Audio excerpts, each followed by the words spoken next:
Hello friends, welcome to online engineering. क्या आप 2023 और 24 के लिए अपना टारगेट सेट कर रहे हैं? तो अगर आप अपना टारगेट सेट कर रहे हैं तो आपके लिए स्ट्रेटजी का सही मोड है। अगर आप इस मोड पे अपनी तैयारियों को बहुत अच्छे से स्टार्ट कर लेते हैं तो आपके लिए काफ़ी बेनिफिट होगा। अगर आप सोच रहे हैं कि सर अभी तो हमारी स्टेट के अंदर कोई भी नोटिफिकेशन आउट नहीं हुआ है, जैसे हम बात कर लेते हैं एसएससी जेईई 2023 की, तो अभी 23 का नोटिफिकेशन नहीं आया है, बट मेरा जो मानना है मुझे तैयारी अभी से स्टार्ट कर लेनी चाहिए। अगर आप एसएससी जेईई के नोटिफिकेशंस आते आते तक अपना 70% सिलेबस कंप्लीट कर पाओगे तो आप डेफिनेटली 101% आप अपने सिलेक्शंस को पा सकते हैं। कैसे सर? क्योंकि 70% आपने ऑलरेडी नोटिफिकेशंस आने से पहले कवर कर दिया है, अब बचा 30% है, तो जो 30% होगा उसको भी आप बहुत जल्दी कवर करने की कोशिश करेंगे। जैसे ही आपने नोटिफिकेशंस का एक महीना खत्म हो गया होगा तो आपने जो बचा हुआ 30% पार्ट्स होगा उसको भी आपने बहुत अच्छे से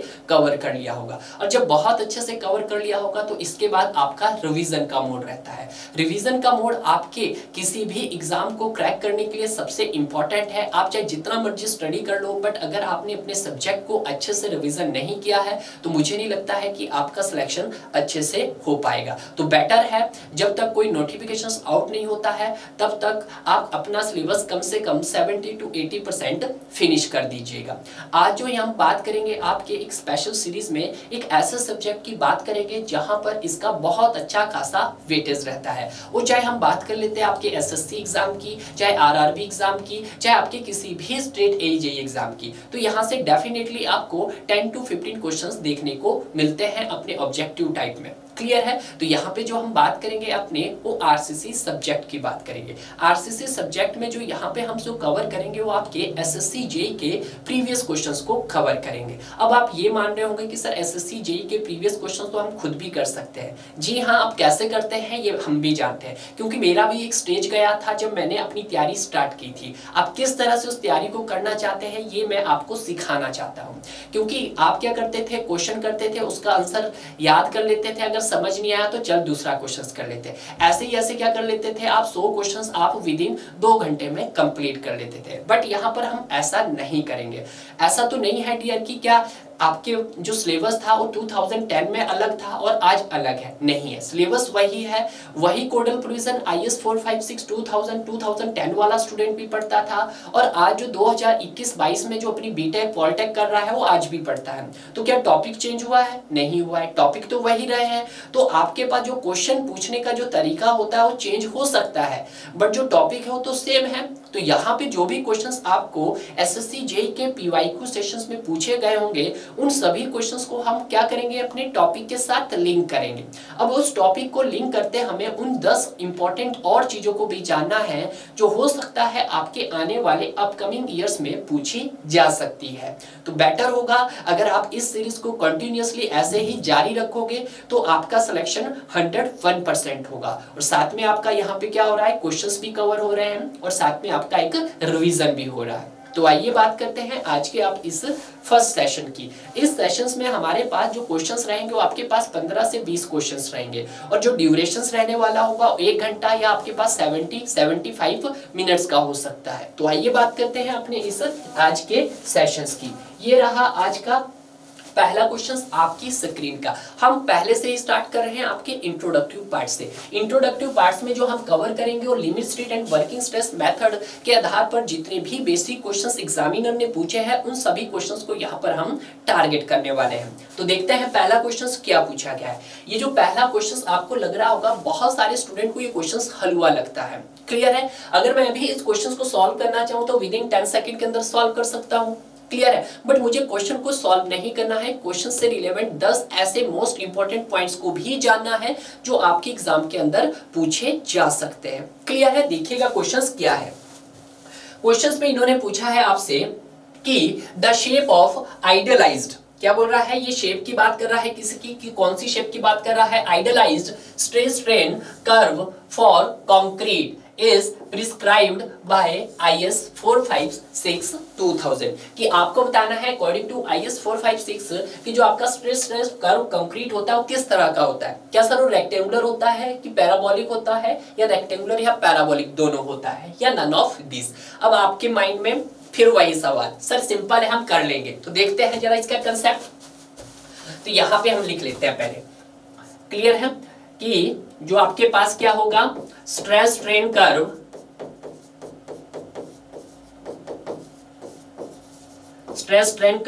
फॉर कंक्रीट,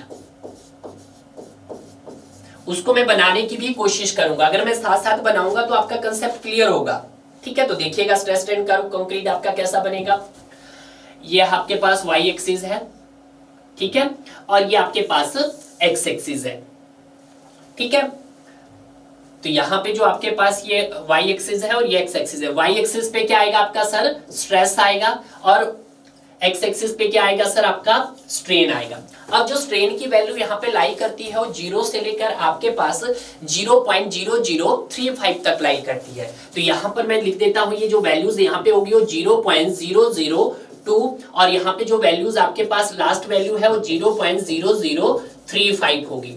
हो सकता है इन बिटवीन आपके पास 0.0025 भी हो। क्लियर है।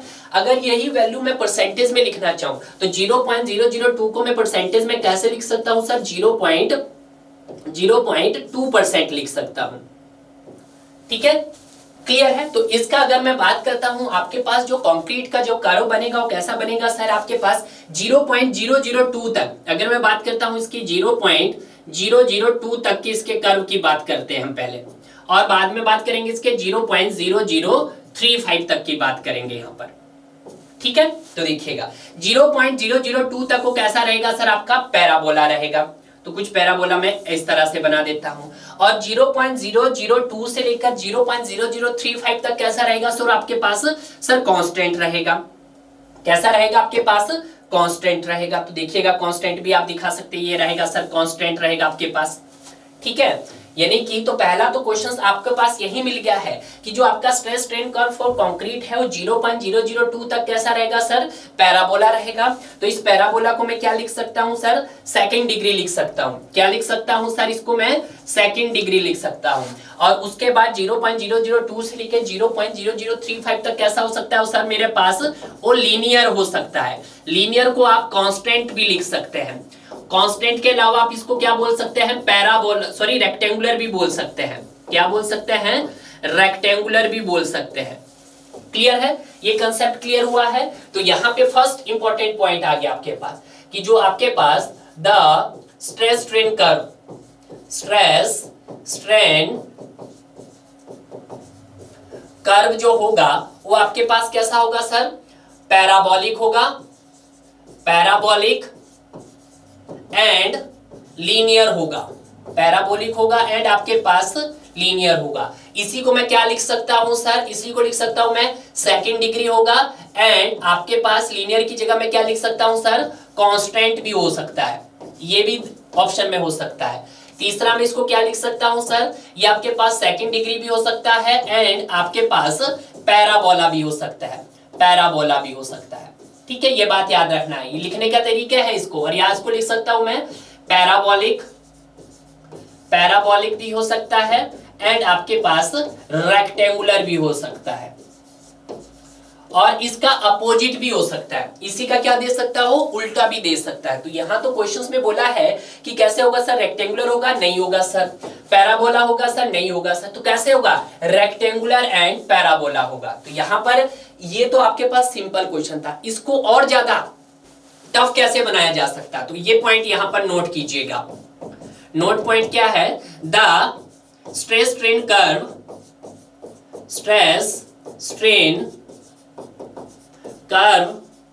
For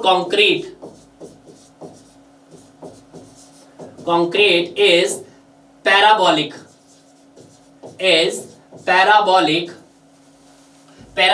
up to 0.002 strain and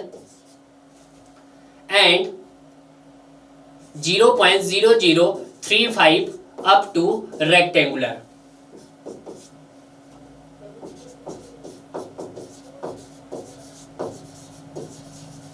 clear है, कहने का मतलब क्या है कि सर 0.002 तक तो सर वो कैसा रहेगा आपके पास, लीनियर रहेगा, एंड उसके बाद एंड 0.0035 तक कैसा रहेगा सर आपके पास, लीनियर रहेगा या कांस्टेंट बोल दो या फिर रेक्टेंगुलर बोल दो। तो ये भी एक तरीका हो सकता है इस तरह का पूछने का। तो जो ये आपके पास जो कंक्रीट है, जो ये कंक्रीट का जो कर्व बना है, इसको किसके लिए डिजाइन करते हैं हम, इसको डिजाइन करते हैं आप एफसी के लिए, कैरेक्टरिस्टिक स्ट्रेंथ के लिए डिजाइन करते हैं। तो अगर आपके पास पूछे कि कैरेक्टरिस्टिक स्ट्रेंथ किसके लिए डिजाइन की जाती है, आपके पास कंक्रीट के कर्व के लिए डिजाइन की जाती है। क्लियर है। अब इसी कैरेक्टरिस्टिक स्ट्रेंथ को मुझे किसके लिए डिजाइन करना है, आपका मुझे स्ट्रक्चरल स्ट्रेंथ ऑफ कंक्रीट के लिए डिजाइन करना है। यानी कि एफसी के किसके लिए डिजाइन हुआ आपके पास, कैरेक्टरिस्टिक स्ट्रेंथ ऑफ कंक्रीट के लिए डिजाइन हुआ, इसी को मुझे स्ट्रक्चरल स्ट्रेंथ के लिए डिजाइन करना है। तो मैं वही करूंगा कि आपके पास वही पैराबोला रहेगा और पैराबोला के बाद वो आपका रेक्टेंगुलर हो जाएगा। तो जो आपके पास यहाँ पे कैरेक्टरिस्टिक स्ट्रेंथ ऑफ कंक्रीट आया उसको आप with in factor of safety कीजिएगा। तो ये मैंने फैक्टर ऑफ सेफ्टी किया है। तो यहाँ पे जो मैं फैक्टर ऑफ सेफ्टी लूंगा वो कितनी लूंगा आपके पास, वो सर मैं लूंगा यहाँ पर 1.5 लूंगा। तो मेरे पास यहाँ पर कितना आ जाएगा स्टूडेंट, वो 0.67 एफसी के आ जाएगा, नॉट एफआई, एफसी के आ जाएगा। तो ये मेरे पास 0.67 एफसी के क्या आई, स्ट्रक्चरल स्ट्रेंथ ऑफ कंक्रीट आई। और इसी स्ट्रेंथ को हम किस में काउंट करते हैं, आपके फ्लेक्सुरल मेंबर में काउंट करते हैं। तो फ्लेक्सुरल मेंबर में अगर आपके पास डिजाइन स्ट्रेंथ पूछ ली जाए तो क्या रहेगी 0.67 एफसी के। बट अगर मैं बात करता हूं as a design strength of concrete, तो डिजाइन स्ट्रेंथ ऑफ कंक्रीट का भी जो कर्व रहेगा वो आपका 0.002 तक पैरेलल रहेगा और 0.002 से लेकर 0.0035 तक कैसा रहेगा सर, रेक्टेंगुलर रहेगा। तो इसको भी with in factor of safety कीजिएगा। तो 0.67 एफसी के divided by factor of safety 1.5, तो ये कितना है आपके पास 0.45 एफसी के आया। क्लियर है। तो यहां से आपका कंसेप्ट क्या हो गया है, क्लियर हो गया। और मोस्ट इंपॉर्टेंट पॉइंट जो आपको औरों से डिफरेंट करेंगे, इंपॉर्टेंट क्या है कि जो स्ट्रक्चरल स्ट्रेंथ ऑफ कंक्रीट होती है आपके पास, सॉरी पहले मैं लिखता हूं कैरेक्टरिस्टिक्स स्ट्रेंथ ऑफ जो कंक्रीट होती है वो क्या होती है आपके पास, वो होती है सर मेरे पास एफसी के। ठीक है। अगर मैं बात करता हूं स्ट्रक्चरल स्ट्रेंथ ऑफ कंक्रीट की, स्ट्रक्चरल स्ट्रेंथ ऑफ कंक्रीट की बात करता हूं तो क्या होता है सर मेरे पास, तो वो होता है आपके पास दैट इज 0.67 एफसीके होता है। ठीक है। अगर मैं बात करता हूं किसकी, डिजाइन स्ट्रेंथ ऑफ कंक्रीट की, थर्ड आता है आपके पास डिजाइन स्ट्रेंथ ऑफ कंक्रीट की बात कर लेते हैं, ऑफ कंक्रीट की, तो वो क्या रहेगा आपके पास, तो वो रहेगा सर मेरे पास 0.45 एफसीके। क्लियर है। तो सारे जितने भी मोस्ट इंपॉर्टेंट पॉइंट थे आपको इस क्वेश्चन से रिलेटेड वो हमने यहाँ पे क्या कर लिए है, डिस्कस कर लिए है। क्लियर है। ऑप्शंस में क्या क्या हो सकता है ये चीज भी हमने जान ली है, कोई भी डाउट मेरा नहीं रह गया है। तो आपने भी अगर क्वेश्चंस को आप इस तरह से इसका क्या कर रहे हो, पोस्टमार्टम कर रहे हो, तो कहीं ना कहीं जितना भी कंसेप्ट आपने अपने थ्योरी पार्ट्स में कवर किया होगा कहीं ना कहीं आपका दोबारा से क्या हो जाएगा, रिकॉल हो जाएगा। क्वेश्चन का क्वेश्चन लग गया है और क्वेश्चंस के अलावा आपने 10 और चीजें समझ ली है डियर। क्लियर है। This is the first part का पहला क्वेश्चन आपका। तो इसका आंसर क्या हो जाएगा सर, सी हो जाएगा। उन्होंने उल्टा कर दिया है, रेक्टेंगुलर और पैराबोलिक, तो आपको तो सही देखना है, तो इसका आंसर क्या हो जाएगा, सी हो जाएगा। क्लियर है। तो मेरे पास यहाँ पे मैं पैराबोलिक, रेक्टेंगुलर या इसका ऑपोजिट भी आप बता सकते थे। क्लियर है। अब बात करते हैं हम अपने सेकंड क्वेश्चंस की। Second question the very most important questions में क्या बोल रहा है कि in the limit state design the limiting value of depth neutral axis. आपको क्या बताना है, limiting value of depth neutral axis बताना है। यानी कि जब भी यहाँ पे लिमिटिंग वर्ड आ रहा होगा तो इसका मतलब किस सेक्शंस की बात कर रहा है सर, वो बैलेंस सेक्शंस की बात कर रहा है। कौन से सेक्शंस की बात कर रहा है सर, वो बैलेंस सेक्शंस की बात कर रहा है। आप सभी जानते हैं कि आपके पास 3 टाइप के सेक्शन होते हैं, बैलेंस सेक्शन होता है, अंडर रेनफोर्स सेक्शन होता है और ओवर रेनफोर्स सेक्शंस होता है। ओवर रेनफोर्स सेक्शंस को हम डिजाइन ही नहीं करते हैं, क्योंकि वो भी मैंने आपको रीजन बताऊंगा जो उस तरह का क्वेश्चन आएगा। और यहाँ पे हम जो डिजाइन करते हैं वो बैलेंस सेक्शन और as a under reinforce section हम अपना डिजाइन करते हैं। तो देखिएगा यहाँ पे पहले मैं एक डायग्राम बनाने की कोशिश करूंगा ताकि आपका कंसेप्ट क्लियर हो जाए। सपोज कीजिएगा आपके पास यहाँ पर ये एक सेक्शंस है, किसका सेक्शंस बना रहा हूं मैं, यहाँ पर ये सेक्शंस बना रहे हैं हम, कोई आरसीसी का सेक्शंस है। अब जो ये आरसीसी का सेक्शन है तो इसका कोई ना कोई आपके पास डेप्थ भी होगा, बिल्कुल सर डेप्थ भी होगा, तो उसको भी आप यहाँ पे डिफरेंट कीजिएगा। इसकी सर ये तो ओवरऑल डेप्थ हो गई है, ठीक है, और ये इसकी हो जाएगी विड्थ हो जाएगी, ठीक है। अब जो आपके पास ये सेक्शन है, इस सेक्शंस को मुझे दो पार्ट्स में डिवाइड करना है। जो दो इस सेक्शन को जो दो पार्ट्स में डिवाइड करता है उसको क्या बोलते हैं हम, उसको बोलते हैं हम सर न्यूट्रल एक्सिस। तो आप इसको क्या कर दिया दीजिएगा सर, दो एक्सिस में कट कर दीजिएगा। तो आपने ये दो एक्सिस में कट कर दिया गया, एक दो एक्सिस में कट किया है। तो जो आपके पास न्यूट्रल एक्सिस से ऊपर वाला पार्ट है वो कंप्रेशन जोन में है, जबकि न्यूट्रल एक्सिस के बिलो वाला पार्ट आपके पास टेंशन जोन में है। क्लियर है? तो ये मेरे पास अभी डी है तो इसको मैं डी लिखता हूं, और ये मेरे पास स्मॉल बी लिख दो आप, या इसको कैपिटल बी लिख दो, ठीक है। ये बात आप ध्यान दीजिएगा। अब मेरे पास क्या है, ये आपके पास सिंगली रेनफोर्समेंट मान लो इसको, तो यहाँ पे कुछ मैंने इसके टेंशन जोन में क्या प्रोवाइड कर दिया है सर, आपका रेनफोर्समेंट डाल दिए, यहाँ पे कुछ शरिया यहाँ पर मैंने डाल दिया है। क्लियर है? तो यहाँ पर ये हो जाएगा आपके पास actual depth of neutral axis, ठीक है। तो ये हो गया आपके पास ANX। तो इसका मैं क्या बनाना चाहूंगा सर, स्ट्रेस स्ट्रेन डायग्राम बनाना चाहूंगा। तो पहले मैं इसका स्ट्रेस डायग्राम देखूंगा, तो इसका जो स्ट्रेस डायग्राम बनेगा वो कैसे बनेगा, और उसके बाद हम देखेंगे उसका स्ट्रेन डायग्राम, ठीक है। तो स्ट्रेस डायग्राम में क्या दिखाएंगे हम उसका, कि जो कंक्रीट का जो कर्व बन रहा था वो कैसा बन रहा था। देखिएगा यहाँ पे सर 0.002 तक तो पैराबोला बन रहा था, और उसके बाद सर लीनियर बन रहा था। तो क्यों ना सर हम यहाँ पे इसका स्ट्रेस डायग्राम यहाँ पे बना के दिखा दे। बिल्कुल सही सर। तो यहाँ पे कुछ इस तरह से बनेगा सर, 0.002 तक कैसा रहा सर, वो आपके पास लीनियर रहा। लीनियर के बाद कैसा रहा सर, आपके पास कांस्टेंट रहा। तो इसको ये बन गया आपके पास दिस इज। तो ये किसके लिए डिजाइन किया जा रहा है सर, आपका डिजाइन स्ट्रेंथ ऑफ कंक्रीट के लिए डिजाइन किया जाता है। और यहाँ पे जो डिजाइन स्ट्रेंथ ऑफ कंक्रीट थी वो कितनी थी, 0.45 FCK थी, यानी कि 0.44। तो यहाँ पर इसकी आप डिजाइन स्ट्रेंथ भी बता दीजिएगा, दैट इज 0.45 के लिए आपने इसको डिजाइन किया, और यहाँ तक कि आपके पास 0.2 था। अब देखिएगा जो यहाँ पर मेरे पास ये मेन रेनफोर्समेंट है, इसके आपके किससे डिजाइन करना है, यहां तक ही इसको डिजाइन करना है। तो सर आपने तो यहाँ पे ओवरऑल डेप्थ ली है, नहीं, मेरे लिए ये ओवरऑल डेप्थ काम की नहीं है, मेरे लिए सिर्फ इफेक्टिव डेप्थ ही काम की है, यानी कि जिसकी जो डायमेंशंस रहेगी वो आपके पास कहाँ रहेगी, इन सेंटर तक रहेगी, यहां तक आपके पास मेन बार के सेंटर तक। तो ये हो गया आपके पास, और ये हो गया आपके पास। तो इसको मैं क्या नाम दूंगा, इफेक्टिव डेप्थ को मैं डी नाम दूंगा। ओवरऑल डेप्थ मेरे काम की नहीं है। तो ये मेरे पास जो डायग्राम बना, ये कौन सा डायग्राम बना सर, मेरे पास स्ट्रेस डायग्राम बना, आपके पास स्ट्रेस डायग्राम बना है, ठीक है।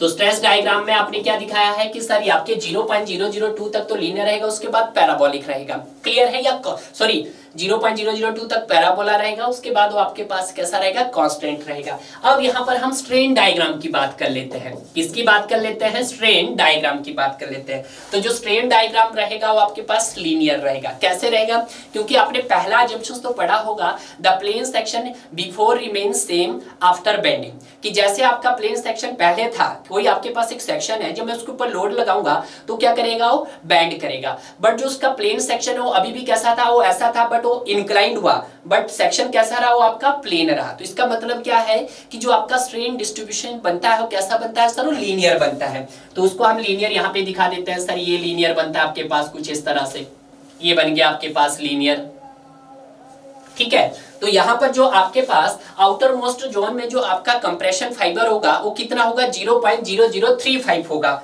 क्योंकि मैं जो ऊपर वाले पोर्शन से किसकी बात कर रहा हूँ, आपके स्ट्रेन की। तो ये कितना होगा, 0.0035 होगा। अगर मैं बात करता हूँ इसके टेंशन में जो इसकी जो वैल्यू रहेगी वो more than 0.002 plus 0.87 FY divided by ES रहेगी। क्लियर है? तो आपके पास स्ट्रेन डायग्राम कैसा रहा सर, आपके पास लीनियर रहा। क्लियर है? तो ये बात क्लियर हो गई है। अब आप क्या करोगे, यहाँ पर आपको निकालना है limiting depth of neutral axis. तो ये आपके पास इफेक्टिव डेप्थ है, तो यहां से लेके अगर मैं इसकी बात करता हूं तो ये क्या हो जाएगा, आपके पास XU लिमिट हो जाएगा। तो यहां पर आप क्या लगाओ, सिमिलरिटीज लॉ लगा दो। मैं पूरा नहीं समझा रहा हूं बट काम का समझा रहा हूं। तो सिमिलरिटीज लॉ लगाएंगे तो ये भी क्या बनेगा, इक्वेशंस XU लिमिट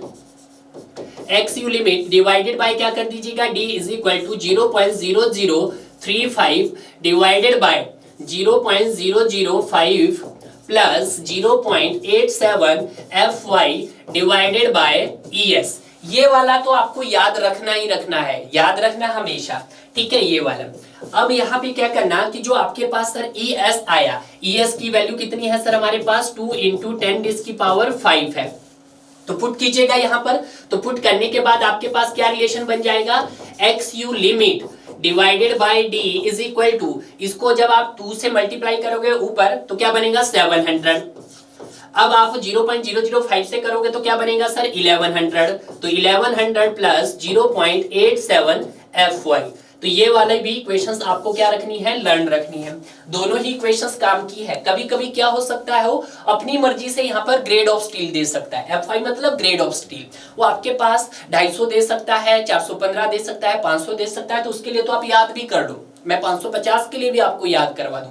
बट उसने कभी गलती से 600 या 700 या 800 बोल दिया तो आप कैसे निकालोगे, तो उस समय में आपको दिक्कत आएगी। तो यहाँ पे मैं ये वाली जो टर्म है, इस टर्म को मैं क्या रिप्रेजेंट करता हूँ सर, आपका K रिप्रेजेंट करता हूँ। तो क्या मैं लिख सकता हूँ यहाँ पर कि जो XU लिमिट बनेगा हमारे पास वो क्या बनेगा सर, वो आपके पास K बनेगा, KD बनेगा। ठीक है, XU limit by D is equal to K। तो XU लिमिट क्या बन गया आपके पास, KD बन गया। अगर मैं K की बात करता हूं तो K किस पे डिपेंड्स करता है आपका, देखिएगा K depends on the grade of concrete.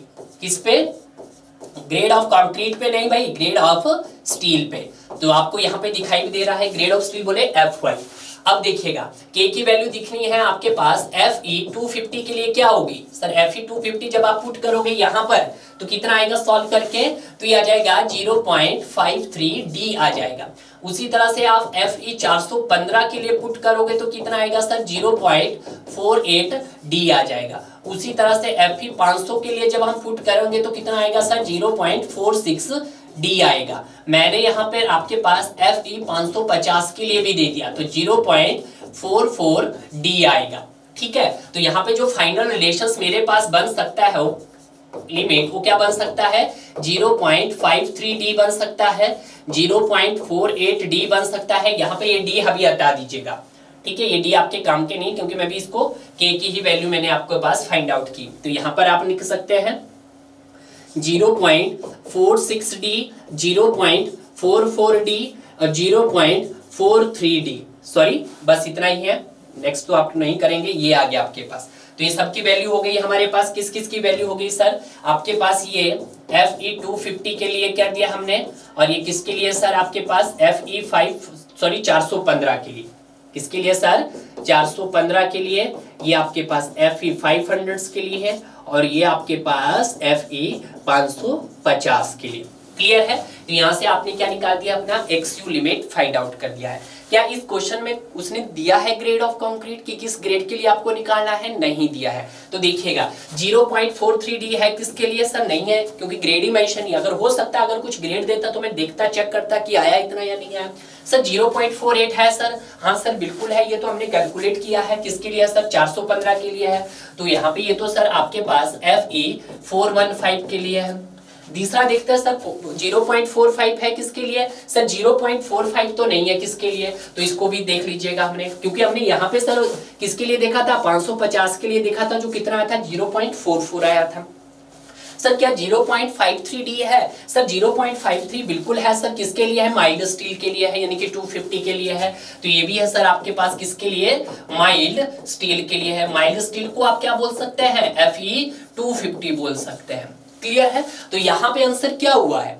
तो इस क्वेश्चन का अगर आप आंसर देना चाहो, हालांकि इसका जो आंसर था सभी स्टूडेंट को इसके मार्क्स मिले हैं, अब आपको तो एक ही ऑप्शन लगाना होता, ऐसा तो नहीं है कि आपको 2 ऑप्शन लगाए। यहाँ पे तो ऑप्शंस आपके पास B भी हो सकता है और D भी हो सकता था जब 2004 में आया था। तो इसके जो मार्क्स मिले थे वो आपको सभी स्टूडेंट्स को इसके मार्क्स दिए गए थे।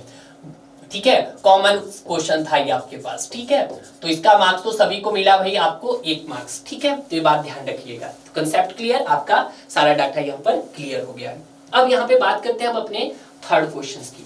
थर्ड क्वेश्चन क्या है कि deflection can be controlled by using appropriate. अब ये कौन सी डिफ्लेक्शंस की बात कर रहा है, हमेशा याद रखना ये डिफ्लेक्शन की बात कर रहा है आपके पास वर्टिकल डिफ्लेक्शंस की। ठीक है, तो यहाँ पे देखिएगा कि जो हमारे पास क्या होती है sir, vertical deflection can be controlled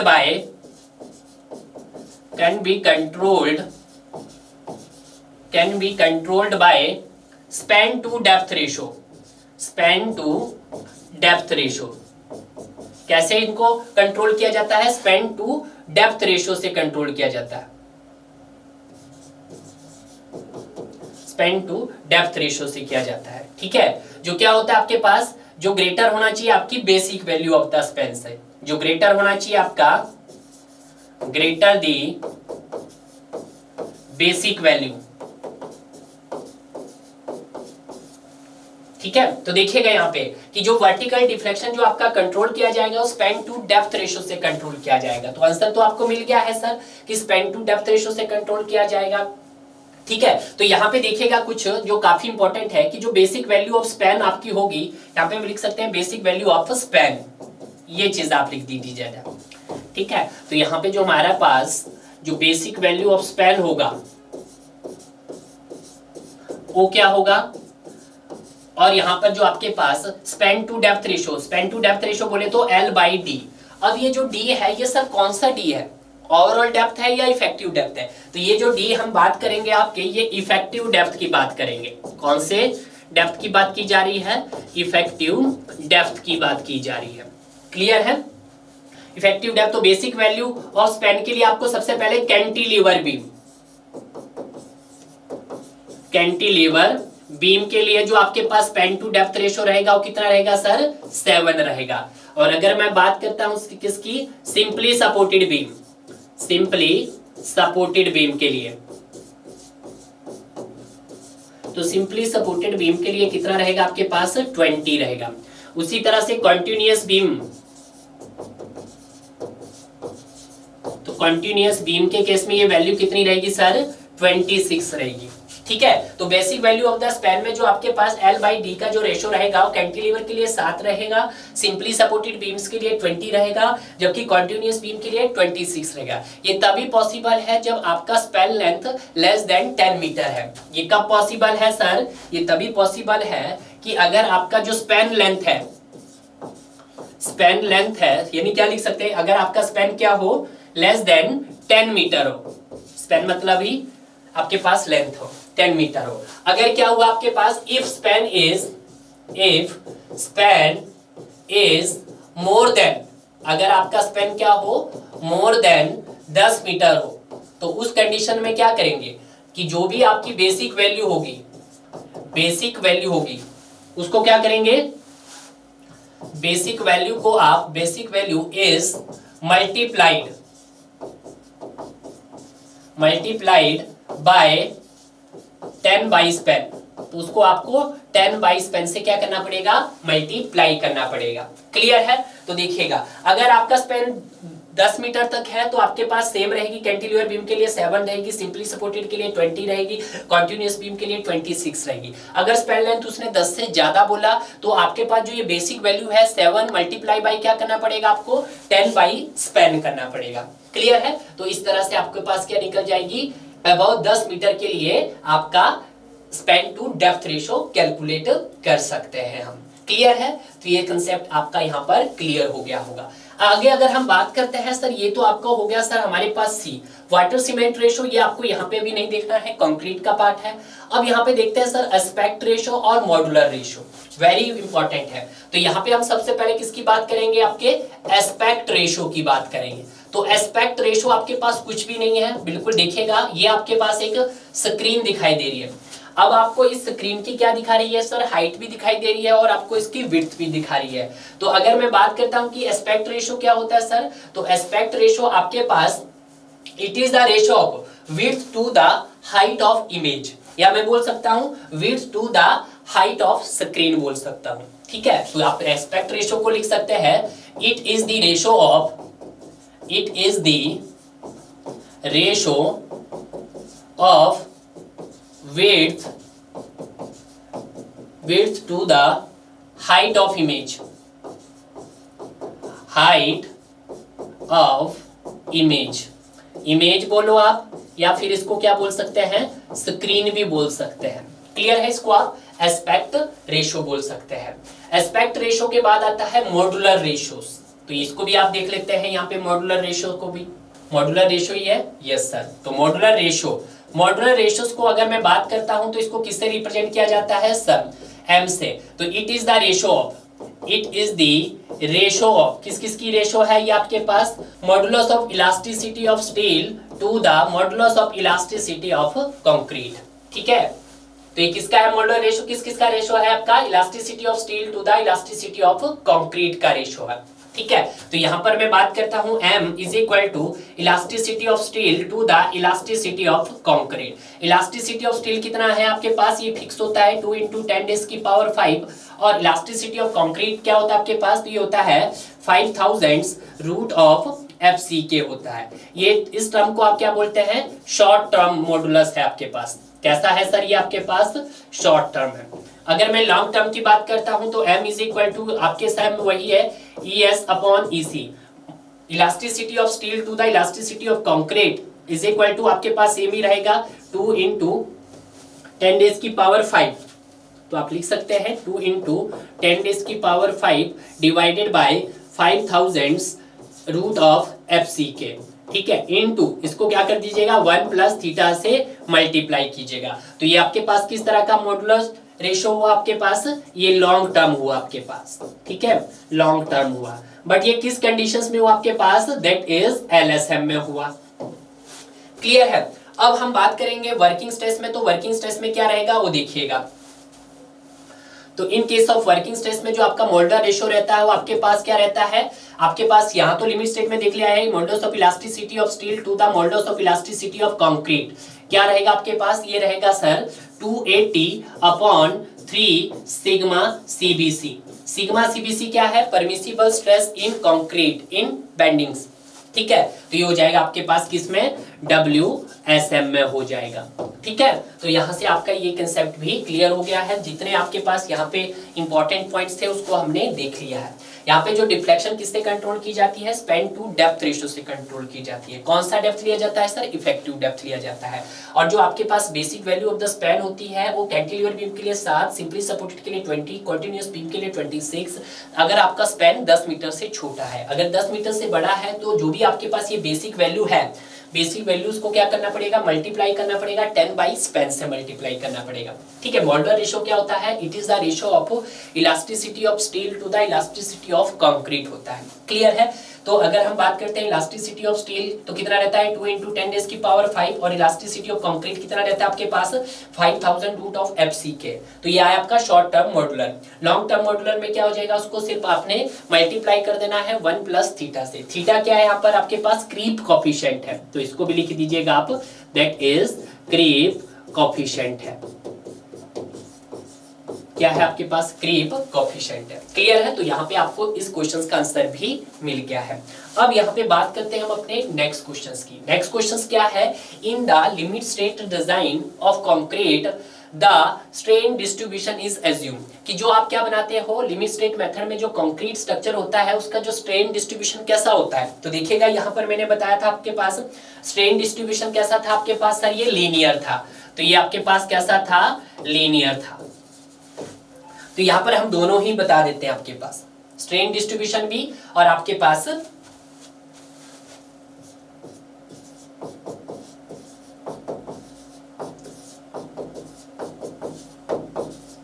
जो आपके पास स्ट्रेन डिस्ट्रीब्यूशन रहता है वो आपके पास कैसा रहता है सर, वो हमारे पास लीनियर रहता है। लीनियर मींस कि जो आपके पास फर्स्ट एजम्पशंस है, जो आपके पास पहली एजम्पशन है वो क्या हो रही है, यहाँ पर वैलिड हो रही है। First assumption is valid. ठीक है, the plane section remains planes before and after bending. Clear है। अगर मैं बात करता हूं किसकी, अगर बात करता हूं सर स्ट्रेस डिस्ट्रीब्यूशन की,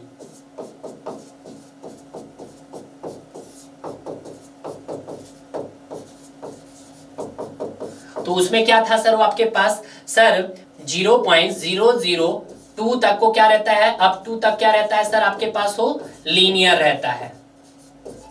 ठीक है, और 0.002 से लेके 0.0035 तक कैसा रहता है सर आपके पास, रेक्टेंगुलर बोल दो आप, रेक्टेंगुलर नहीं बोलना अपने, लीनियर बोल दो आप, लीनियर नहीं बोलना अपने उसको, रेक्टेंगुलर नहीं बोल दिया, लीनियर बोल दिया, कांस्टेंट भी बोल सकते हैं आप। क्या बोल सकते हैं? कांस्टेंट भी बोल सकते हैं आप। तो यहाँ पे आपको मैंने बताया दिया, दोनों ही बता दिए थे कि आपके पास ये स्ट्रेस डायग्राम है। तो स्ट्रेस डायग्राम कैसा रहा? 0.02 तक पैराबोलिक और 0.02 से लेकर आपका 0.0035 तक कैसा रहा सर? वो आपका लीनियर रहा, कांस्टेंट रहा या पैराबोला रहा। बट जब स्ट्रेन डिस्ट्रीब्यूशन की बात करते हैं तो पूरा कैसा रहा सर? आपके पास लीनियर रहा। तो यहाँ से आपका ये कंसेप्ट भी क्या हो गया है? क्लियर हो गया है। तो आइए बात करते हैं अब अपने नेक्स्ट क्वेश्चन की। नेक्स्ट क्वेश्चन क्या है आपके पास कि the term of characteristics load means that the load which has probability of not being exceed, probability not being exceed during the life of the structure is equal to। Clear है? यानी कि इसने characteristics load की बात की है। For example मैं आपके पास एक बीम लेता हूं जिसको आप डिजाइन कर रहे हैं। कितने के लिए डिजाइन कर रहे हैं सर? मैं उसको डिजाइन कर रहा हूं सर 20 ईयर्स के लिए, ठीक है। और उसके ऊपर मैं जो आपका लोड आ रहा था, डिजाइन लोड आ रहा था, मान लेते हैं मेरे पास कितना आ रहा था सर? 500 किलो न्यूटन आ रहा है। तो यहाँ पे जो इसकी 20 इयर्स के लिए जो प्रोबेबिलिटी होगी कि 95% चांसेस है, क्या है सर? कि 95% चांसेस है इसके कि 95% प्रोबेबिलिटी लिख देता हूं, प्रोबेबिलिटी शुड नॉट एक्सीड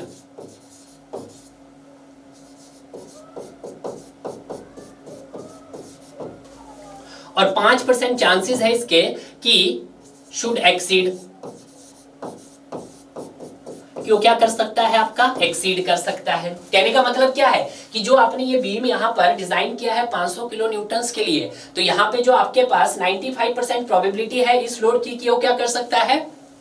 कभी एक्सीड नहीं कर सकता है। और 5% चांसेस है कि शुड एक्सीड, कि लोड 500 किलो न्यूटन की जगह क्या हो सकता है आपका? 600 भी हो सकता है। बट जो आपकी प्रोबेबिलिटी है वो 95% है कि सर वो आपका कभी भी एक्सीड नहीं करेगा। तो यही तो इसने क्वेश्चंस में कहा है। तो यहाँ पे आंसर क्या हो गया आपके पास? 95% हो गया है, ठीक है। तो यहाँ पर अगर मैं बात करता हूँ किसकी? आपकी कैरेक्टरिस्टिक स्ट्रेंथ की बात करते हैं।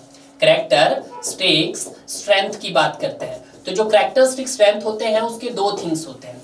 एक तो रहता है आपके पास सर लोड, एक तो लोड्स हो गया है, और दूसरा हो गया सर मेरे पास मटेरियल्स हो गए हैं, ठीक है। तो ये तो मैंने किसका बताया है? आपका लोड की प्रोबेबिलिटी बताई है। अगर मैं किसकी प्रोबेबिलिटी? किसी मटेरियल्स की प्रोबेबिलिटी बताना चाहता हूं, जैसे फॉर एग्जांपल आप M20 ग्रेड्स के लिए कोई कंक्रीट बना रहे हैं, कोई M20 का क्या कास्ट कर रहे हो सर? आप एक क्यूब कास्ट कर रहे हैं।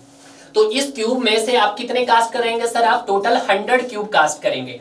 100 में से जो आपके पास 95 क्यूब्स होने चाहिए वो तो क्या करने चाहिए सर? पास करने चाहिए। यानी कि जितनी इसकी स्ट्रेंथ है, इसकी स्ट्रेंथ कितनी है M20 की? 20 न्यूटन पर mm² है। इसकी स्ट्रेंथ से अगर ज्यादा होगा तो आपके 95 क्यूब होने चाहिए। और 5% क्यूब ऐसे होने चाहिए कि जिनकी स्ट्रेंथ क्या हो आपके पास? वो आपके पास लेस देन 20 न्यूटन पर mm² हो। और आपके पास 95 ऐसे होने चाहिए जिनकी स्ट्रेंथ क्या हो? 20 न्यूटन पर mm² हो। तो इसी टर्म्स को क्या बोला जाता है सर? इसी टर्म को हम कैरेक्टरिस्टिक्स स्ट्रेंथ बोलते हैं। क्लियर है? तो लोड के लिए जो हम कैरेक्टरिस्टिक स्ट्रेंथ यूज करते हैं उसको बोलते हैं सर कैरेक्टरिस्टिक्स लोड। क्या बोला जाता है सर? कैरेक्टरिस्टिक्स लोड बोला जाता है। अगर हम बात करते हैं किसकी? आपके मटेरियल्स के लिए जो कैरेक्टरिस्टिक स्ट्रेंथ यूज की जाती है उसको बोला जाता है कैरेक्टरिस्टिक्स स्ट्रेंथ ऑफ कंक्रीट बोला जाता है। क्या बोला जाता है sir? Characteristics strength of concrete बोला जाता है, ठीक है। ये कंसेप्ट है जो आपको क्लियर होने चाहिए, ठीक है। तो जो आपके पास लोड की जो कैरेक्टरिस्टिक्स लोड होता है उसको हम रिप्रेजेंट किससे करते हैं सर? उसको F से रिप्रेजेंट करते हैं। मटेरियल की कैरेक्टरिस्टिक स्ट्रेंथ को आप किससे रिप्रेजेंट करते हैं सर? आप Fm से रिप्रेजेंट करते हैं, सॉरी FCK से रिप्रेजेंट करते हैं, नॉट FM, FCK से रिप्रेजेंट करते हैं। तो अगर मैं यहाँ पे बात करता हूँ इसकी कैरेक्टरिस्टिक्स लोड की, तो आपके पास O वैल्यू ऑफ लोड है, वैल्यूज ऑफ लोड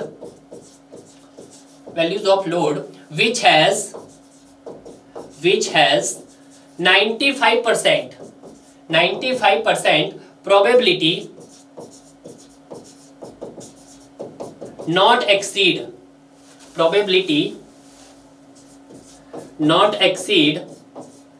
कि उसके 95% चांसेस है कि जो उसकी प्रोबेबिलिटी है वो एक्सीड नहीं करेगी during the life of structure, कि जितने सालों के लिए उसको डिजाइन किया है, लाइफ ऑफ स्ट्रक्चर। ठीक है, जैसे मैंने आपको बताया कि एक बीम है जिसको आपने 20 साल के लिए डिजाइन किया है, 500 किलो न्यूटन लोड के लिए डिजाइन किया है, तो इसकी 95% प्रोबेबिलिटी तो यह है कि ये 20 साल तक 500 किलो न्यूटन से ज्यादा लोड यहाँ पे नहीं लग सकता है। 5% चांसेस हो सकते हैं कि 20 सालों में कभी ऐसी कंडीशंस आए कि जो आपके पास 500 किलो न्यूटन का जो लोड है ये आपका 600 हो जाए। ठीक है, क्लियर है, सिंपल। तो ये हो गया है आपके पास। अगर हम बात करते हैं आपके पास कैरेक्टरिस्टिक स्ट्रेंथ ऑफ कंक्रीट की, तो ये क्या है आपके पास, it is the strength of material है। ये क्या है सर आपके पास, it is the strength of material. तो इसको मैं दूसरे पेन से लिखना चाहता हूं कि it is the strength of material. ये क्या आपके पास, स्ट्रेंथ ऑफ द मटेरियल है, मटेरियल है। बिलो विच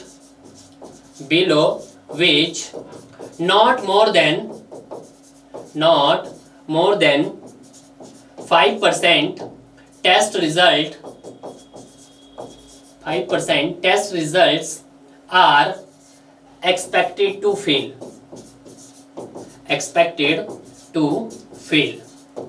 क्लियर है। तो वही कहने का मतलब है कि मान लेते हैं हम, सपोज करो कि आपने कोई M20 का ग्रेड बनाया।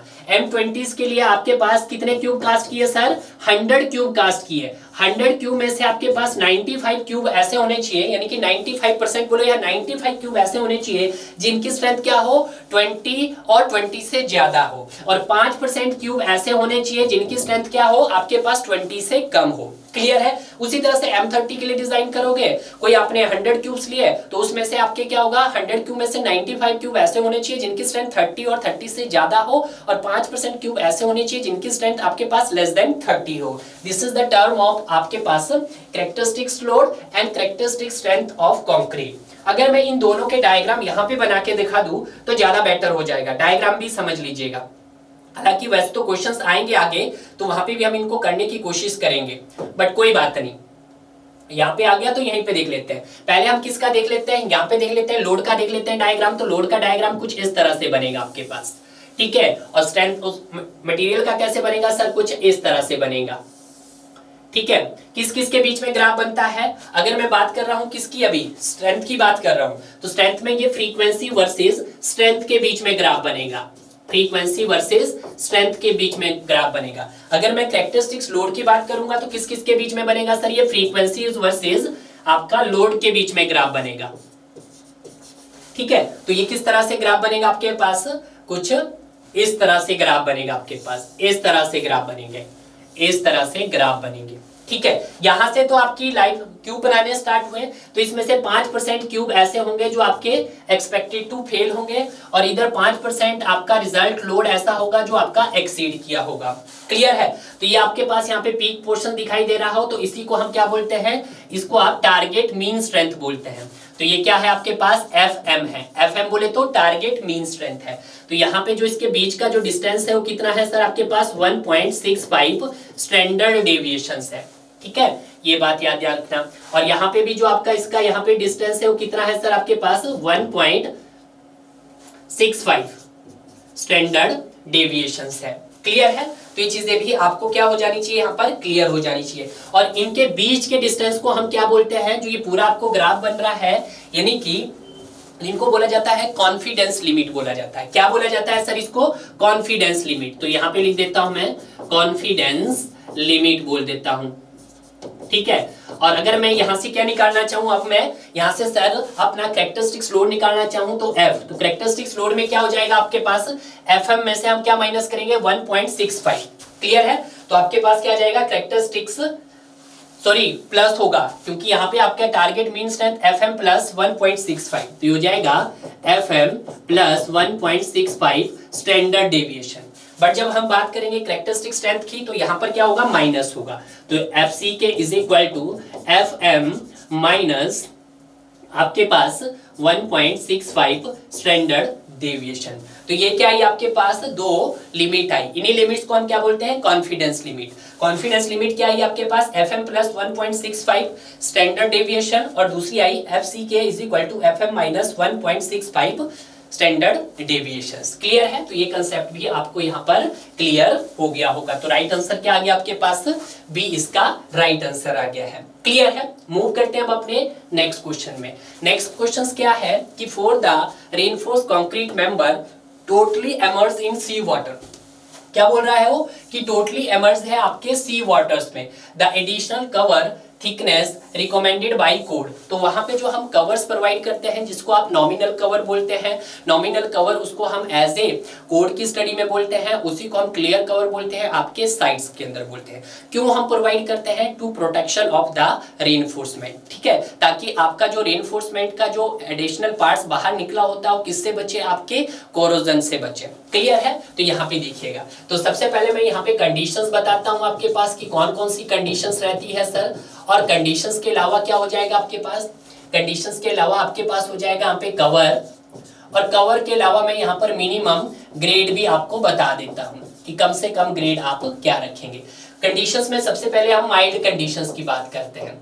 माइल्ड कंडीशंस बोले तो आपके पास नॉर्मल कंडीशंस हो जाएगी, ठीक है। माइल्ड के बाद आपके पास क्या रहेगा सर? माइल्ड के बाद आपके पास मॉडरेट रहेगा। जो मॉडरेट रहेगा उसको हम क्या बोल सकते हैं? Alternating freezing and थॉइंग। Alternating freezing and थॉइंग का मतलब है कि वहां पे बर्फ का पिघलना और बर्फ का जम जाना, ऐसी कंडीशंस, ठीक है। तो यहाँ पे लिख देते हैं आप अल्टरनेटिंग फ्रीजिंग एंड थॉइंग, ठीक है, ये कंडीशंस हो सकती है। और उसके बाद नेक्स्ट जो रहता है हमारे पास, तीसरा रहता है सीवियर कंडीशंस। कुछ गायब हुआ है? तीसरा रह जाता है आपका सीवियर। मॉडरेट के बाद कौन सा आ गया आपके पास? सीवियर आ गया आपके पास।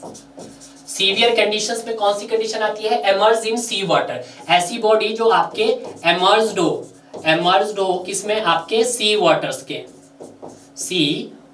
में, ठीक है। और लास्ट में आता है आपके पास very severe condition. Very severe में क्या आती है आपके पास? वेरी सीवियर में आती है सी वाटर स्प्रे। कि देखा होगा जो आपका सी के जो साइड में जो घर बने होते हैं, सी वाटर स्प्रे का एरिया आता है वहां पर, ठीक है। तो सी वाटर स्प्रे हो गया है। उसके बाद जो लास्ट आता है वो आपका एक्सट्रीम आता है। एक्सट्रीम में आपका क्या रहता है सर? आपका टाइडल जोन रहता है। एक्सट्रीम में क्या रहता है सर? आपका टाइडल जोन रहता है, ठीक है। तो देखिएगा यहाँ पर जब हम बात करते हैं माइल्ड में, नॉर्मल कंडीशन में जो वहां पे आपका कवर प्रोवाइड किया जाता है वो आपका 20 mm प्रोवाइड किया जाता है। बट जब हम मॉडरेट की बात करते हैं जहां पर आपका क्या हो रहा है? अल्टरनेटिंग आपका फ्रीजिंग एंड थॉइंग, मतलब वहां पे आपका बर्फ पिघल भी रहा है और जम भी रहा है। क्लियर है? उस कंडीशंस में जो हम कवर्स प्रोवाइड करते हैं वो आपका 30 mm का कवर प्रोवाइड करते हैं। क्लियर है? 30 भी ले सकते हैं आप, कभी कभी आप 25 भी ले लेते हैं, तो आप दोनों याद रख सकते हैं, 25 mm और 30 mm। अब हम सीवियर कंडीशंस की बात कर लेते हैं कि जब आपका पूरा स्ट्रक्चर आपका इमर्ज हो सी वाटर्स के अंदर, तो वहां पर हम सीवियर कंडीशंस बोलते हैं। सीवियर कंडीशंस में जो हम प्रोवाइड करते हैं वो सर आपका 40 mm का प्रोवाइड करते हैं। क्लियर है?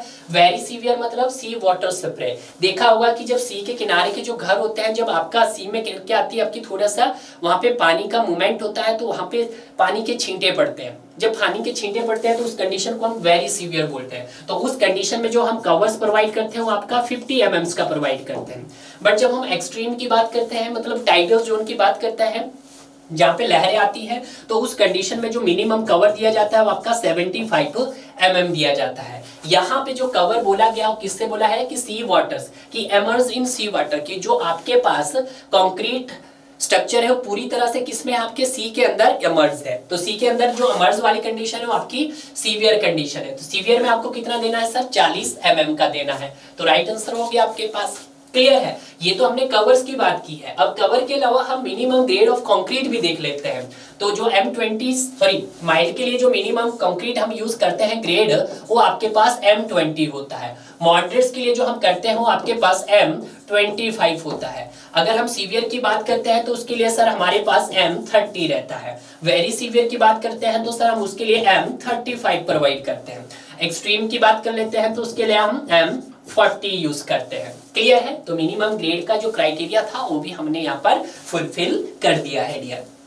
अब यहाँ पे बात करते हैं अब अपने नेक्स्ट क्वेश्चंस की। नेक्स्ट क्वेश्चंस था very important. In case of working stress method the design load, कि जब हम वर्किंग स्ट्रेस मेथड को डिजाइन करते हैं तो वहां पे आपका डिजाइन लोड क्या लिया जाता है। तो अभी तो मैंने आपको बताया था, ठीक है। आपके पास मैंने दो स्ट्रेंथ बताई थी, देखिएगा जो कैरेक्टरिस्टिक स्ट्रेंथ होती है उसके दो पहलू होते हैं, एक तो लोड होता है, दूसरा मटेरियल्स होता है। जो लोड हम बात करते हैं एज ए कैरेक्टरिस्टिक्स लोड, जो एज ए कैरेक्टरिस्टिक्स लोड होता है ये आपका in case of working stress method हम डिस्कस करते हैं, ठीक है। तो यहाँ पर ये चीज आपको पहले से ही समझ थी, ठीक है। तो हम जब वर्किंग स्ट्रेस मेथड्स में क्या बता रहे हैं, आपकी लोड की कंडीशन बता रहे हैं, तो यहाँ पे क्या हो जाएगा। तो देखिए जो मेथड हम बात करते हैं तो आपके पास एक वर्किंग स्ट्रेस मेथड आता है जो आपके पास IS 456 इज 1978, ठीक है। अगर मैं बात करता हूं आपके लिमिट स्टेट मेथड की तो ये रहेगा आपके पास IS 456 इज 2000। इंडिया में अभी भी हम वर्किंग स्ट्रेस मेथड का यूज करते हैं आपके वाटर स्ट्रक्चर्स के लिए, जैसे आपका वाटर टैंक हो गया, आपका रिटेनिंग वॉल हो गया, क्लियर है, ये बात ध्यान रखना। जब हम उसके डिजाइन लोड की बात करते हैं, जो वर्किंग स्ट्रेस मेथड का जो डिजाइन लोड होता है वो आपके पास कैरेक्टरिस्टिक्स लोड होता है। क्या होता है सर, आपका कैरेक्टरिस्टिक्स लोड होता है, क्लियर है। बट जब सर हम बात करते हैं आपके लिमिट स्टेट मेथड, तो इसी कैरेक्टरिस्टिक्स लोड को आप with in factor of safety लेते हैं। तो आपके पास हो जाएगा sir characteristics load into partially safety factor, ठीक है। या आप सीधा लिख सकते हो फैक्टर ऑफ सेफ्टी लिख सकते हो, तो मैं पार्शियली फैक्टर ऑफ सेफ्टी बोल देता हूं, partially factor of safety, clear है। तो यहाँ पे तो आपको पूछा गया था वर्किंग स्ट्रेस में, तो इसका आंसर ए हो जाएगा, यानी कि कब कंडीशंस है सर, वर्किंग स्ट्रेस मेथड में। The characteristics load with appropriate partial safety factor, ठीक है। तो ये किस कंडीशंस में आपके पास, ये सर हमारे पास लिमिट स्टेट मेथड्स में है, क्लियर है। तो वर्किंग स्ट्रेस की पूछी थी तो वर्किंग स्ट्रेस की हमने यहाँ पर बता दी है, क्लियर है। अब बात करते हैं हम अपने नेक्स्ट क्वेश्चंस की। नेक्स्ट क्वेश्चंस क्या है, थोड़ा सा ये जो क्वेश्चंस है यहाँ पे नहीं होना चाहिए था बट आ गया है तो इसको सॉल्व कर लेते हैं। In RCC beam can have maximum tension reinforcement, आपको टेंशन रेनफोर्समेंट बताना है, किस केस में, बीम के केस में, क्लियर है। तो देखिएगा यहाँ पे जब हम बात करते हैं, सबसे पहले यहाँ पर किसकी बात करें, मैक्सिमम की बात कर रहा है ना, तो यहाँ पे लिख देता हूं मैं टाइप्स ऑफ मेंबर। यहाँ पे क्या लिख देते हैं हम सर, टाइप्स ऑफ मेंबर लिख देते हैं, और यहाँ पर हम मैक्सिमम आपके पास रेनफोर्समेंट लिख देते हैं, ठीक है। तो देखिएगा अगर मैं बात करता हूं टाइप्स ऑफ मेंबर, तो सबसे पहले अगर हम कॉलम की बात करते हैं तो कॉलम में जो हमारा मैक्सिमम रेनफोर्समेंट होता है वो कितना होता है आपके पास, वो 6% भी होता है और 4% भी होता है। तो इसके दो क्राइटेरिया होते हैं आपके पास, 6% ऑफ ग्रॉस सेक्शनल एरिया, तो यहाँ पे पूरा लिख देते हैं आप, ग्रॉस सेक्शनल एरिया। ये कब, जब आपकी जो बार हो कैसी हो सर, अनलैप हो, अनलैप्ड हो, ठीक है। और दूसरा रहेगा आपके पास 4% ऑफ ग्रॉस सेक्शनल एरिया। ये कब, जब आपकी जो बार हो सर वो क्या हो, आपकी लैप्ड हो, मतलब दो बार को आपस में आपने कनेक्ट किया हो, ठीक है। ये तो था सर कॉलम के केस में। अब हम किसके केस में देखते हैं सर, अब आपके देखते हैं बीम के केस में। तो बीम के केस में कितना होता है सर, बीम के केस में होता है 4% of gross sectional area, gross sectional area. 4% को हम कैसे लिख सकते हैं, 4% मल्टी डिवाइडेड बाय 100 इनटू आपके पास स्मॉल b कैपिटल D, ठीक है। तो इसको ये हम लिख सकते हैं 0.04 आपके पास BD। इसी को मैं क्या लिख सकता हूं, 0.04 कैपिटल B भी हो सकता है, ठीक है, ये D, बट होगा क्या, ओवरऑल डेप्थ के लॉन्ग होगा, ठीक है। या फिर मैं इसी को कैसे लिख सकता था सर, यहाँ पे 4% ऑफ BD लिख सकता था, क्लियर है। तो यहाँ पे देखिएगा 6% बीम के केस में 6% होगा, नहीं सर 3% भी नहीं होगा, 2% भी नहीं होगा, आपका आंसर होगा 4% होगा, क्लियर है। 4% होगा आपका ईच टेंशन में भी और कंप्रेशन में, टेंशन में भी 4%, कंप्रेशन में भी 4% देंगे, टोटल 8% हो जाएगा। तो आप लिख सकते हैं in each tension and compression side, tension and compression side,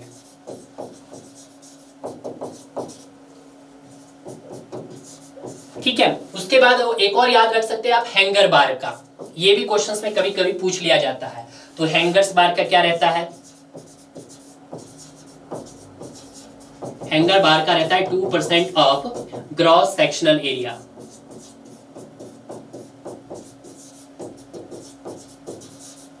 sectional area, तो इसको लिख सकता हूं मैं 2% by 2 by 100 into B into D, और यहां मैं लिख सकता हूं इसको 2 by 100 into B, capital B भी हो सकता है, ठीक है, क्योंकि कैपिटल बी हो या स्मॉल बी हो, बट याद रखना डी जो होगा वो ओवरऑल डी होगा। क्लियर है? तो यहां से आपने कॉलम का देखा है, बीम का देखा है, एंगर्स का देखा है। आप मुझे कमेंट्स करके बताइए नीचे कि कॉलम के केस में मिनिमम क्राइटेरिया कितना होता है, बीम के केस में मिनिमम क्राइटेरिया कितना होता है, आप मुझे कमेंट कर सकते हैं। क्लियर है?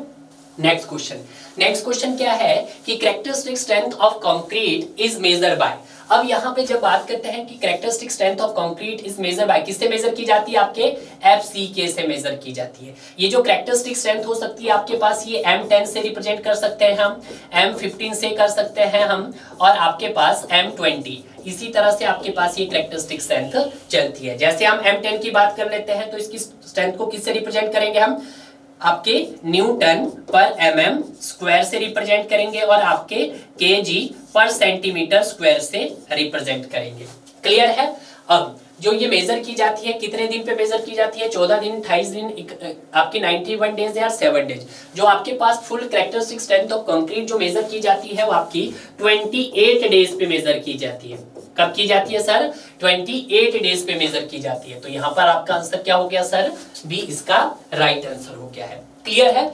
अब बात करते हैं नेक्स्ट क्वेश्चंस की। नेक्स्ट क्वेश्चंस क्या है, the maximum depth of neutral axis. आपको मैक्सिमम डेप्थ बताना है। वही कंडीशंस आ गई आपके पास कि XU लिमिट बाय क्या था आपके पास sir, is equal to KD, और K क्या था हमारे पास, ये था sir 700 divided by 1100 plus 0.87 FY था।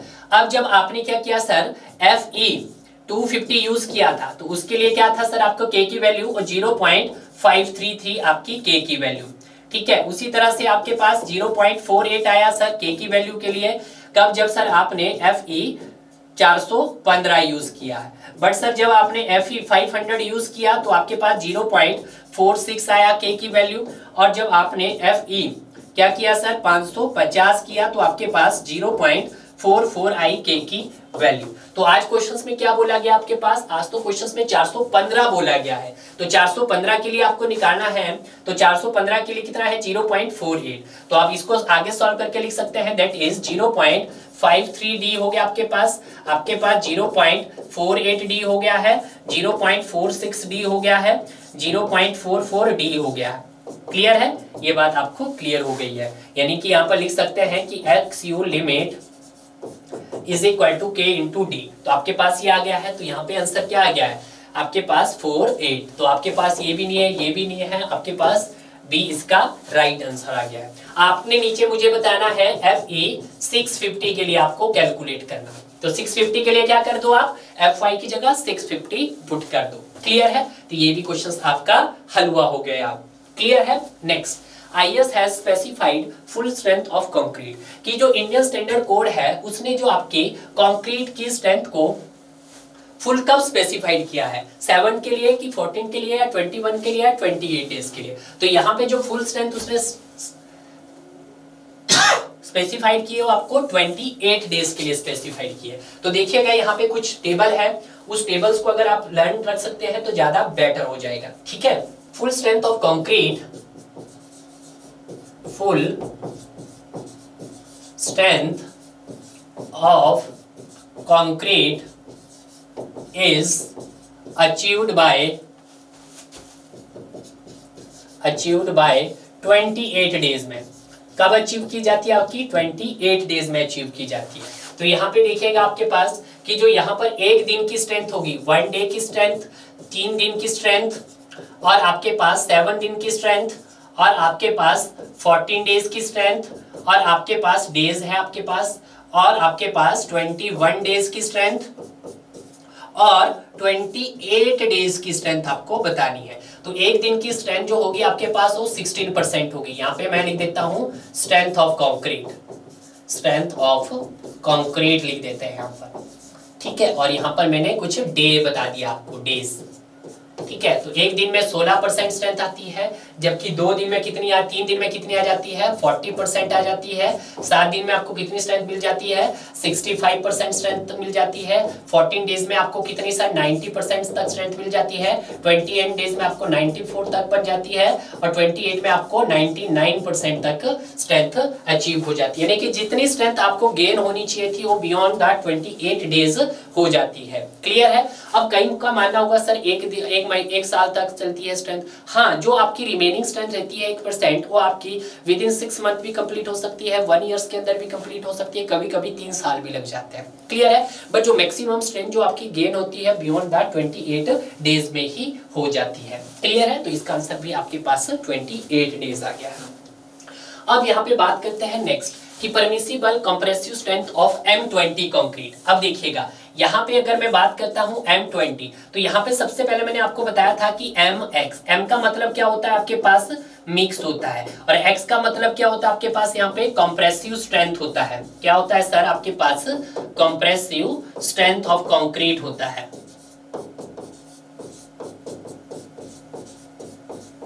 ठीक है, तो यहाँ पर जो ये M है, तो इसका M, ये जो मैंने ऊपर M लिखा, तो इसका मतलब भी क्या हुआ है, मिक्स ही तो हुआ है। और इस 20 का मतलब क्या हुआ है, कंप्रेसिव स्ट्रेंथ ऑफ कंक्रीट। और यहाँ पे जो कंप्रेसिव स्ट्रेंथ ऑफ कंक्रीट होता है वो आपके पास न्यूटन mm² होता है, या फिर आपके पास kg पर सेंटीमीटर स्क्वायर होता है। तो यहाँ पे M20 की स्ट्रेंथ क्या हो जाएगी आपके पास, या तो 20 न्यूटन पर mm² हो जाएगी, और अगर मैं इसको केजी में कन्वर्ट करना चाहूं तो ये क्या हो जाएगी, 200 केजी पर सेंटीमीटर हो जाएगी स्क्वायर। क्लियर है। तो देखिएगा यहाँ पर 100 तो नहीं हो सकती सर, 150 भी नहीं हो सकती है, 250 भी नहीं हो सकती, तो राइट आंसर क्या आ जाएगा आपके पास, 200 केजी पर सेंटीमीटर हो जाएगी। क्लियर है, बेसिक पॉइंट्स है आपके लिए। नेक्स्ट क्वेश्चन क्या है कि ordinary concrete is not used concrete, कि इसमें से कौन सा ऑर्डिनरी कंक्रीट है जो आपका कंक्रीट ग्रेड में यूज नहीं किया जाता है। तो अगर हम बात करते हैं अकॉर्डिंग टू, देखिएगा यहाँ पर अकॉर्डिंग टू IS 456 2000 के टेबल की, तो यहाँ पर आपको टेबल दिया है किसका, ग्रेड ऑफ कंक्रीट का। किसका सर, ग्रेड ऑफ कंक्रीट का जो टेबल दिया है उसको देखिएगा। तो उसमें सबसे पहले जो ग्रेड ऑफ कंक्रीट दिया गया है वो आपके पास ऑर्डिनरी ग्रेड ऑफ कंक्रीट दिया है, ऑर्डिनरी ग्रेड ऑफ कंक्रीट दिया है। ठीक है, और उसके बाद क्या दिया आपके पास, उसके बाद स्टैंडर्ड ग्रेड ऑफ कंक्रीट दिया है, स्टैंडर्ड ग्रेड ऑफ कंक्रीट आपके पास दिया है। तो स्टैंडर्ड ग्रेड के बाद आपके पास हाई स्ट्रेंथ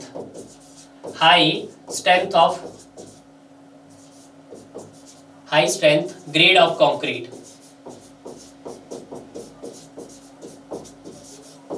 ठीक है, अब जब हम बात करते हैं किसकी, आपके ऑर्डिनरी ग्रेड ऑफ कंक्रीट की, तो इसमें जो आते हैं आपके न्यू कोड के मुताबिक वो M10 से लेके आपके M20 तक आते हैं। कहां तक आते हैं सर, आपके 20 तक आते हैं, यानी कि टोटल नंबर ऑफ ग्रेड कितने हो जाएंगे यहाँ पर आपके 3 हो जाएंगे। बट जब हम स्टैंडर्ड ग्रेड ऑफ कंक्रीट की बात करते हैं तो यहाँ पे जो आते हैं आपके वो M25 से लेके अब M60 तक आते हैं। तो टोटल ग्रेड कितने हो गए सर, हमारे 8 हो गए हैं। अब मैं हाई स्ट्रेंथ ऑफ ग्रेड की बात करता हूं तो इसमें सर M65 से लेके M100 तक आते हैं। अब पहले कितने आते थे, 80 तक आते थे। तो यहाँ पे कितने हो जाएंगे सर, आपके 8 हो जाएंगे। अगर मैं बात करता हूं sir total grade of concrete की, टोटल ग्रेड ऑफ कंक्रीट की बात कर लेते हैं, तो टोटल ग्रेड ऑफ कंक्रीट कितना होता है आपके पास, 19 होते हैं। क्लियर है। तो यहाँ पे बोला है कि इसमें से कौन सा ऑर्डिनरी कंक्रीट नहीं है, तो ऑर्डिनरी M10 ऑर्डिनरी है, यस सर ऑर्डिनरी है। M15 ऑर्डिनरी है सर, M15 ऑर्डिनरी है सर। M25 सर नहीं, M25 कैसा है आपके पास, स्टैंडर्ड ग्रेड ऑफ कंक्रीट है। और सर M40 भी क्या है आपके पास, स्टैंडर्ड ग्रेड ऑफ कंक्रीट है। तो ये दोनों आपके पास कैसे हैं sir, standard grade of concrete है।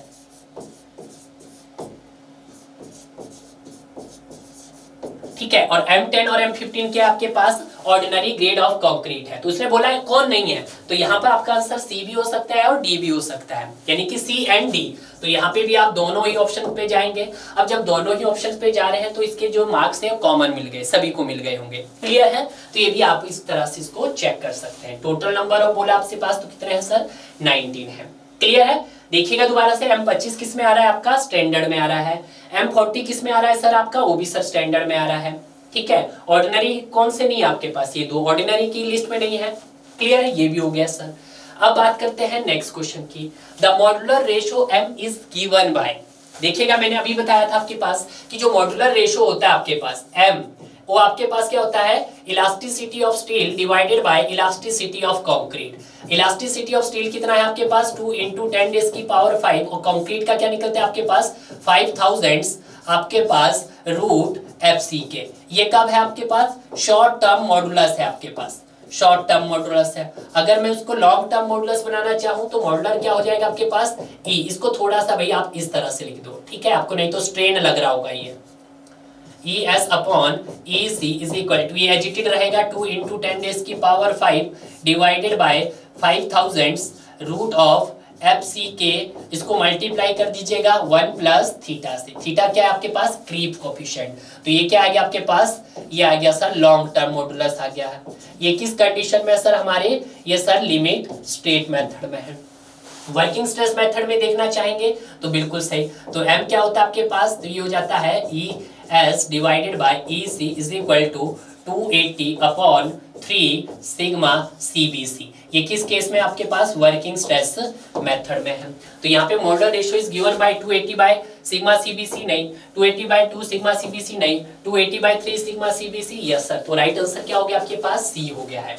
अगर मैं बात करता हूं आपके पास CBC की, सी तो ये क्या है, परमिसिबल कंप्रेसिव स्ट्रेस। ये क्या सर, परमिसिबल कंप्रेसिव स्ट्रेस है हमारे पास। ठीक है, अगर मैं बात करता हूं थीटा की सर, तो थीटा क्या आपके पास, दैट इज क्रीप कोफिशिएंट है हमारे पास।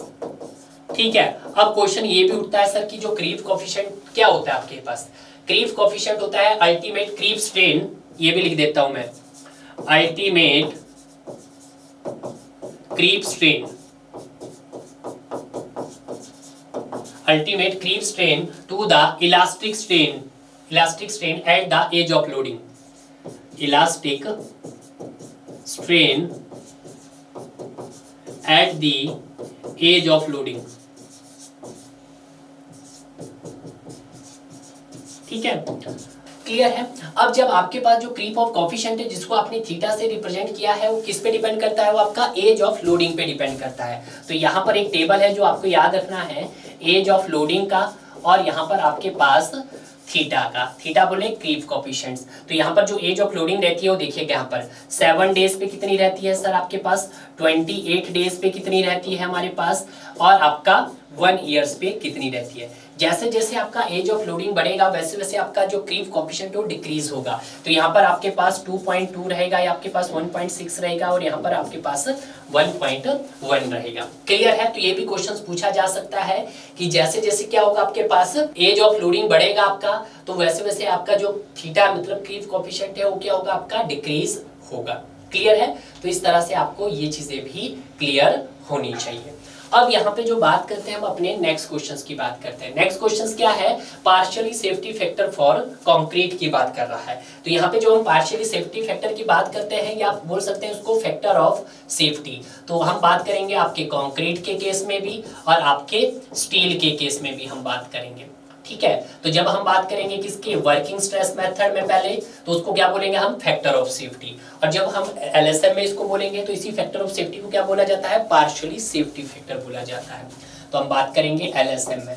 तो कंक्रीट की कितनी होती है सर आपके पास, ये होती है सर आपके वर्किंग स्ट्रेस मेथड में कितनी होती है सर, 3 होती है। कितनी होती है सर आपके पास, 3 होती है। स्टील की कितनी होती है, 1.78 होती है। LSM में कंक्रीट की कितनी होती है, 1.5 होती है, जबकि स्टील की कितनी होती है, 1.15 होती है। तो यहाँ से आपको एक पॉइंट्स नोट करना होगा कि जो आपके पास कंक्रीट की जो फैक्टर ऑफ सेफ्टी है, कंक्रीट की जो आपके पास फैक्टर ऑफ सेफ्टी है वो क्या है, मोर देन है आपकी स्टील की फैक्टर ऑफ सेफ्टी से। सर ऐसा क्यों? देखिएगा, जो कंक्रीट है आपके पास, इसकी जो हमारे पास क्वालिटी कंट्रोल नॉट गुड है, quality control is not good, quality control is not good, इसका क्वालिटी कंट्रोल अच्छा नहीं है। बट जब हम स्टील की बात करते हैं तो इसका जो क्वालिटी कंट्रोल है वो अच्छा है, क्वालिटी कंट्रोल इज गुड है। क्लियर है? अब जब क्वालिटी कंट्रोल गुड क्यों नहीं है, क्योंकि इसको जो प्रिपेयर किया जाता है कहां पे सर, इसको साइट पे प्रिपेयर किया जाता है, यानी कि फील्ड पे प्रिपेयर किया जाता है। इसका क्वालिटी कंट्रोल अच्छा क्यों है, क्योंकि इसको कहां पे प्रिपेयर किया जाता है सर, इसको एक लैब में, यानी कि आप बोल सकते हैं फैक्ट्री में बनाया जाता है। ठीक है, तो इसीलिए ये आपका क्या है, बेटर है। तो यहाँ पे पार्शियली सेफ्टी फैक्टर पूछा है, यानी कि उसने एलएसएम की बात की है। कंक्रीट का कितना होता है सर, 1.5 होता है। तो यहाँ पे जो मुझे आंसर मिल गया वो आपका बी मिल गया है। अब यहाँ पे बात करते हैं नेक्स्ट क्वेश्चंस की। ये क्वेश्चन रिपीटेड है, क्लियर है। Permissible compressive strength of M20 concrete. तो M20 कंक्रीट की मैंने न्यूटन में भी बताई, तो न्यूटन में क्या हो जाएगी, 20 न्यूटन पर mm स्क्वायर में हो जाएगी। केजी में करना है तो ये हो जाएगी 200 kg पर सेंटीमीटर स्क्वायर हो जाएगी। तो यहाँ पर राइट आंसर क्या हो गया आपके पास, डी हो गया है। क्लियर है? नेक्स्ट क्वेश्चन है आपका, और आज का ये लास्ट क्वेश्चन है, the load factor for live load and dead load. आपको क्या बताना है, लोड फैक्टर बताना है, किसके लिए, लाइव लोड के लिए और डेड लोड के लिए। तो यहाँ पे कुछ मेरे पास लोड कॉम्बिनेशन है जो आपको ध्यान रखने हैं। अब जो लोड कॉम्बिनेशन आएगा आपके पास, यहाँ पे मैं लिख देता हूँ, ये डेड लोड भी हो सकता है, आपके पास इम्पोज लोड बोलो या आपका लाइव लोड बोलो। उसके बाद आता है आपका अर्थक्वेक लोड बोलो, या फिर उसको आप विंड लोड भी काउंट कर सकते हैं। मतलब अर्थक्वेक अलग होगा, विंड लोड, बट इसकी जो आपके पास यहाँ पे कॉम्बिनेशन होगा वो देखेंगे हम। उसी तरह से लिमिट स्टेट ऑफ सर्विसिबिलिटी में आपका डेड लोड भी हो सकता है, इम्पोज लोड को मैं लाइव लोड भी बोल सकता हूं। उसी तरह से अर्थक्वेक लोड और आपके पास विंड लोड, इनकी कंडीशन सेम रहेगी। क्लियर है? तो पहला जो लोड कॉम्बिनेशन मेरे पास आएगा वो क्या आएगा, dead load plus live load आएगा।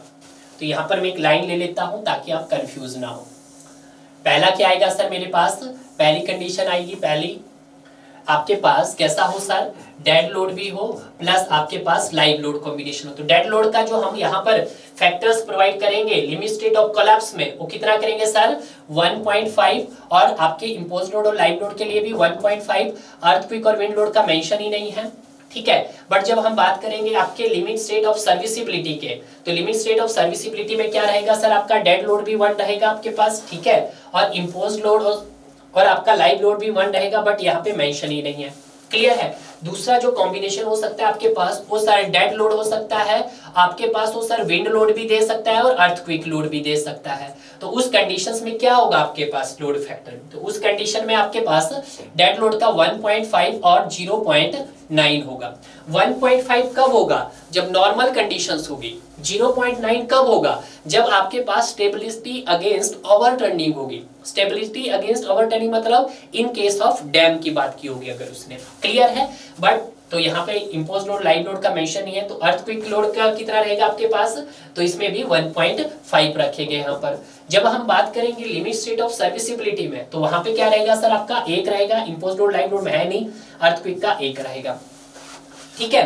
बट जब हम बात करते हैं तीसरे कॉम्बिनेशन की, तीसरा आपके पास डेड लोड भी हो सकता है, आपके पास लाइव लोड भी हो सकता है, तीसरा आपके पास विंड लोड हो या फिर अर्थक्वेक लोड हो। इन दोनों जो आपके पास विंड लोड और अर्थक्वेक लोड होता है, इन दोनों में से एक ही पॉसिबिलिटी होती है एक टाइम में, या तो विंड लोड होगा या फिर अर्थक्वेक ही लोड होगा। कभी ऐसा नहीं हो सकता है कि आपके पास विंड भी आ रही है और अर्थक्वेक भी आ रहा है। क्लियर है? तो उस कंडीशंस में क्या होगा, तो डेड लोड का भी सर 1.2 फैक्टर रहेगा, इम्पोज लोड का भी 2 और इसका भी है। बट जब हम बात करते हैं सर्विसिबिलिटी के क्राइटेरिया की, ये तो कोलैप्स का था, तो सर्विसिबिलिटी के क्राइटेरिया में क्या रहेगा सर, डेड लोड में 1 रहेगा, बाकी दोनों में 0.8 और 0.8 रहेगा। यहाँ पे किसका बोला उसने, लाइव लोड और डेड लोड का बोला है, यानी कि पहला कॉम्बिनेशन बोला है डेड लोड और लाइव लोड का। कितना है सर, 1.5 है। तो आपका राइट आंसर क्या हो गया यहाँ पर, बी इसका राइट आंसर हो गया है डियर। तो इस तरह से हमारे पास जो पहला पार्ट था उसको हमने बहुत अच्छे से कवर किया, डिटेल से कवर किया। आपको भी अपने सारे क्वेश्चन इसी तरह से डिटेल में कवर करने की कोशिश करेंगे डियर। अब हम मिलेंगे आपको नेक्स्ट लेक्चर्स में, जो हम बात करेंगे इसके सेकंड पार्ट की।